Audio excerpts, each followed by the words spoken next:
சுதேசி மித்ர நேயர்களுக்கு வணக்கம். நான் உங்களோட காங்கிரஸ் செய்தி தொடர்பாளர் ஸ்ரீராம் கா. நம்ம இன்னைக்கு என்ன பார்க்க போறோம்னா, இப்ப சமீபமா மோடி வந்து என்டிஏ கூட்டம் ஒண்ணு நடத்துனாங்க திருச்சியில. அந்த மேடையில மோடி சுட்ட வடைகள நம்ம வந்து இன்னைக்கு பிரிச்சு பார்க்க போறோம். அது வெந்திருக்கா வேகலையான்னு. அத பத்தி தான் நம்ம இன்னைக்கு ஒரு சின்ன அலசல் பண்ண போறோம். இப்ப சமீபமா நடந்த என்டிஏ மீட்டிங்ல மோடி அவர்கள் என்ன சொல்லியிருந்தாருன்னா, 3,00,000 கோடி திட்டங்கள வந்து பணத்த வந்து தமிழ்நாடு குடுத்துருக்கோம் அப்படின்ற ஒரு பச்சை பொய்யை கூறிவிட்டார். அப்படிதான் சொல்லணும். ஏன்னா, இன்னும் சமகர சிக்ஷாவோட அமௌண்ட்டு நமக்கு இன்னும் வந்து சேரல.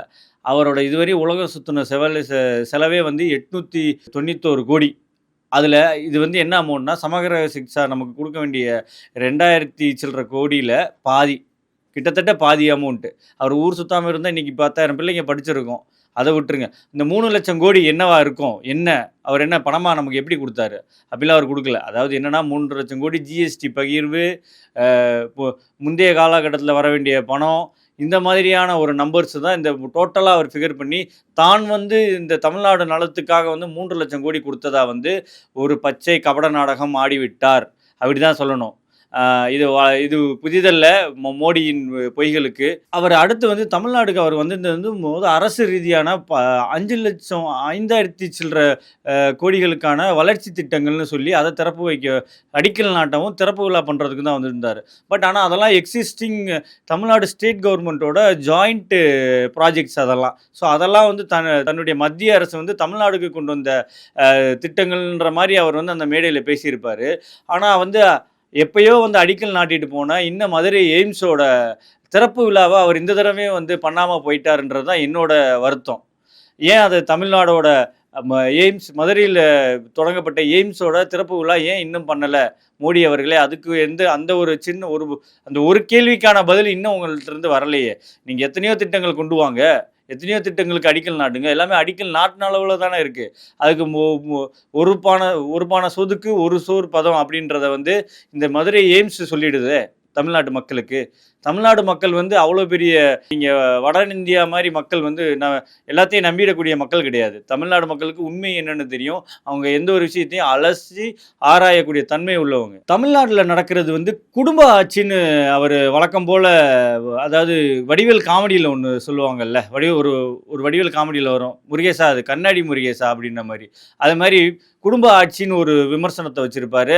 அவர் வந்து பிஜேபிய பார்த்து அந்த கண்ணாடியில நின்னு அவரே பார்த்து சொல்லிக்கிட்ட மாரி ஆச்சு. ஏன்னா, அனுராக் தாக்கூர் முக்கியமா நான் ரொம்ப எலாபரேட்டாலாம் வரல. டக்குன்னு ஷார்ட் அண்ட் ஸ்வீட்டா சொல்லணும்னா, அனுராக் தாக்கூர். அவங்க அப்பா வந்து ஹிமாச்சல் சிஎம். அவர் வந்து இன்னைக்கு யூனியன் மினிஸ்டரா இருக்காரு. அவர் வந்து எதுக்கு ஃபேமஸ்னா, அவரே வந்து பார்லிமெண்ட்ல வந்து தமிழ்நாட பத்தி ஒரு கமெண்ட் குடுத்திருப்பாரு. என்னன்னா, ஆன்டி சனாதனிக் ஸ்டேட்னா அது தமிழ்நாடு. தேவேந்திர பட்னவிஸ் அவரையும் சொல்லலாம். குடும்ப ஆட்சிக்கு ஒரு உதாரணமா. இப்ப ரீசென்ட்டா ஒரு குடும்ப ஆட்சிக்கு ஒரு உதாரணமா சொல்லணும்னா, உங்க கூட அலையன்ஸ்ல இருக்க டபுள் இன்ஜின்னு நீங்க பெருமையா சொல்லிக்கிற பீகாரோட நிதிஷ் அவரோட பையனை இன்னைக்கு டெப்யூட்டி சிஎம்மா வச்சிருக்கீங்க. குடும்ப ஆட்சின்னா என்னன்னா, அந்த கட்சிக்கு எந்த ஒரு பணியும் செய்யாம களத்திலேயே இல்லாம திடீர்னு வந்து டெப்யூட்டி சிஎம் ஆயிருப்பார் அவரு. அவரோட வீடியோவ பார்த்தீங்கனாலே தெரியும். அவர் எந்த அளவுக்கு ஸ்டெடியானவர்னு நீங்க அந்த வீடியோக்களிலே தெரியும். இப்போ வந்து உங்களோட அந்த இப்ப அந்த மாநிலத்தை நீங்க மொத்தமா முழுங்கிட்டு பிஜேபியோட முதல்வர அங்க வச்சுட்டு இவர வந்து ராஜ்யசபா எம்பியா கொண்டு போறீங்க. எந்த அளவுக்கு நீங்க வந்து குடும்ப ஆட்சி பண்ணிட்டு இருக்கீங்க. நீங்க யோசிச்சுக்கோங்க மிஸ்டர் மோடி அவர்களே. எரிவாயு பிரச்சனை இல்ல, சிலிண்டர் பிரச்சனை இல்ல. அ எரிபொருள் பிரச்சனை இல்லன்னு நீங்க வந்து தைரியமா மேடையில சொன்னீங்க. ஆனா திண்டாடுறது யாரு? இன்னைக்கு தமிழ்நாடுல வந்து இன்ஃப்ராஸ்ட்ரக்சர் சரியா இருக்கிறனால தான் தமிழ்நாடுனால 30 நாளைக்கு மேல ஸ்டாக் வச்சுக்க முடியுது. ஃபியூயலா இருந்தாலும் சரி, நேச்சுரல் கேஸா இருந்தாலும் சரி. அதனால தான் இன்னைக்கு வந்து தமிழ்நாடுகள்ல அநேகமான இடங்கள்ல திண்டாட்டங்கள் இல்ல. அதே இத வந்து நீங்க வந்து மத்திய அரசு ஆள்ற மாநிலங்கள் யூபி, பீகார்லலாம் போய் பார்த்தீங்கன்னா, இன்னைக்கு ஒரு சிலிண்டர் வந்த வாகனத்தையே வழிமறிச்சு, அந்த சிலிண்டர்கள் எல்லாத்தையும் திருடிட்டு போன நிலைமை தான் இன்னைக்கு இருக்கு வட மாநிலங்கள்ல. அதுவும் குறிப்பா நீங்க ஆட்சி செய்ற வட மாநிலங்கள்ல.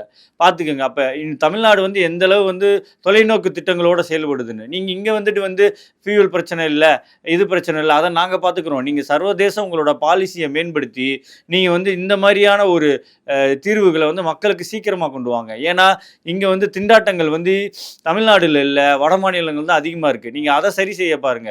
ஏன்னா உலக ஊடகங்கள் வந்து அத போட்டு நம்மள கேவலப்படுத்துகிறாங்க. இன்றைக்கி சைனா கிட்ட இருக்கிற ஸ்டாக்கு எரிபொருள்லேருந்து நேச்சுரல் கேஸ் வரையும் அவங்கள்ட்ட இருக்கிற அவங்களோட ஓன் ஸ்டாக் வந்து இந்தியா கிட்ட இல்லை. ஏன்னா இந்தியா கிட்ட வந்து நீங்கள் எரிபொருளையும் நேச்சுரல் கேஸையும் நீங்கள் வந்து வர்த்தகமாக மாற்றிட்டீங்க. அது முதலாளிகளுக்கு லாபம் தர விஷயமா மாற்றிட்டீங்க. அதனால் வந்து அது வந்து இந்திய அரசாங்கம் வந்து அதை வந்து எடுத்துக்காமல் நீங்கள் வந்து முதலாளிகள் கையில் கொடுத்தனால இன்றைக்கி வந்து நாம் வந்து இன்னொரு நாட்டை வந்து கையேந்தி நிற்கிற நிலைமையில தான் நாம் இருக்கோம்.